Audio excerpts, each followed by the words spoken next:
제가 수학2 탐구 발표 보고서에서 탐구 주제로 설정한 것은 로렌츠 곡선과 진위계수이고 관련 단원명은 정적분이고 저의 진로는 수학교사입니다. 제가 로렌츠 곡선과 진위계수를 주제로 선정한 이유는 0과 1 사이의 값으로 소득 불평등을 측정할 수 있고 비교적 간단한 숫자로 다양한 국가나 지역 간 소득 불평등 정도를 비교할 수 있는 도구이기 때문에 선정하였고, 간단한 숫자로 무언가를 측정한다는 것은 저에게 놀라움으로 다가왔고 엄청난 숫자가 필요하지 않다는 장점이 있어 유용하다고 느껴져 이것을 소개해주고 싶다는 생각에 로렌츠 곡선과 진위계수를 주제로 선정하였습니다. 일단 로렌츠 곡선이란 소득의 불평등 정도를 나타내는 가장 대표적인 소득 분배 지표이고, 진위계수는 0에서 1 사이의 수치로 표현되는데 소득 분배가 완전 평등한 경우가 0, 완전 불평등한 경우가 1이라고 볼 수 있습니다.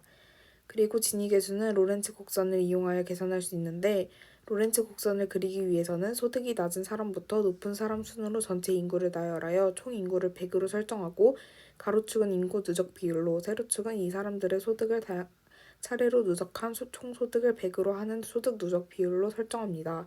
그리고 인구 누적 비율과 해당 소득 누적 비율을 연결한 선을 로렌츠 곡선이라고 정의합니다. 로렌츠 곡선은 보통 LX로 표현되는데 여기서 X는 인구 누적 비율, LX는 소득의 누적 비율을 나타냅니다.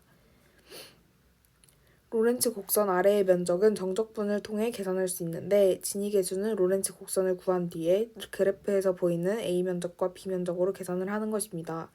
여기서 A인 로렌츠 곡선과 완전 균형 대각선 사이는 불평등의 면적을 나타내고, 공식은 A 플러스 B분의 A입니다. 로렌츠 곡선이 완벽한 평등선과 일치하는 경우에 A 면적은 0이 되고 진위계수도 0이 됩니다. 한편 로렌츠 곡선이 완벽히 불평등선과 일치할 경우에는 B 면적이 0이 되므로 진위계수 값은 1이 됩니다.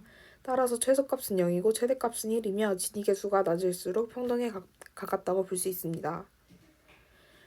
로렌츠 곡선의 활용과 장점에 대해 알아보자면, 로렌츠 곡선은 정부의 경제정책, 특히 조세 및 복지 정책이 소득 분배에 어떤 영향을 미치는지 평가할 때 로렌츠 곡선을 사용합니다.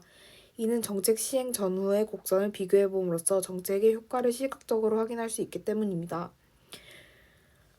그리고 경제 발전 수준과 소득 불평등 간의 관계를 분석할 때도 사용되며, 기업 간의 시장 점유율 분포를 분석할 때도 사용되며, 이는 시장 점유율 불평등을 파악하는 데 유용하게 사용됩니다. 또한 로렌츠 곡선은 소득뿐만 아니라 교육, 건강, 자원 배분 등의 불평등을 분석하는 데에도 활용됩니다. 하지만 이런 진위계수에도 한계치가 존재하는데, 첫 번째는 전체 불균형 지수는 알 수 있지만 특정 소득 구간의 분포 등을 구분해서 알기는 어렵다는 것입니다.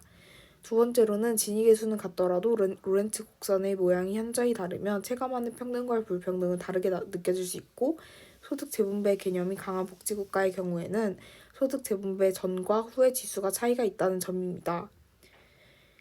OECD 국가들의 진위계수를 알아보자면 1등이 콜롬비아로 0.5의 진위계수를 기록했습니다. 이는 소득 불평등에 가깝다고 볼 수 있습니다. 반면 한국은 0.33의 진위계수를 기록했습니다. 이는 OECD 평균 수준의 불평등이지만 한국의 경우 급격한 경제 성장 과정에서 소득 불평등 문제가 심화되었고, 특히 대기업과 중소기업 간의 임금 격차, 정규직과 비정규직 노동자 간 처우 차이 등이 빈부격차를 확대시키는 주요 요인으로 지적되고 있습니다. 이러한 빈부격차 해소를 위해 최저임금 단계적 인상, 사회 안전망 강화, 노동시장 이중구조 개선 등의 과제가 대두되고 있습니다.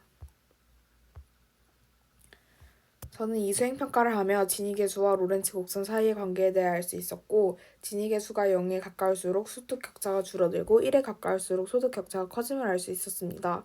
그리고 정적분을 이용하여 로렌츠 곡선 아래의 면적을 구할 수 있다는 것을 알게 되었고, 간단한 숫자로 소득 분배의 평등함과 불평등함을 구분할 수 있는 진위계수에도 전체 불균형 지수는 알 수 있지만 특정 소득 구간의 분포 등을 구분해서 알기는 어려운 점, 진위계수가 같더라도 로렌츠 곡선의 모양이 현저히 다르면 체감하는 평등과 불평등은 다르게 느껴질 수 있는 등의 단점도 존재하는 것을 알게 되었습니다. 그리고 2023년 기준 우리나라의 진위계수는 OECD 국가 평균 수치를 가지고 있지만 이것 또한 소득 불평등 문제가 심화된 결과이기 때문에 최저임금 단계적 인상, 사회 안전망 강화, 노동시장 이중구조 개선 등의 문제가 필요하다고 느껴졌습니다.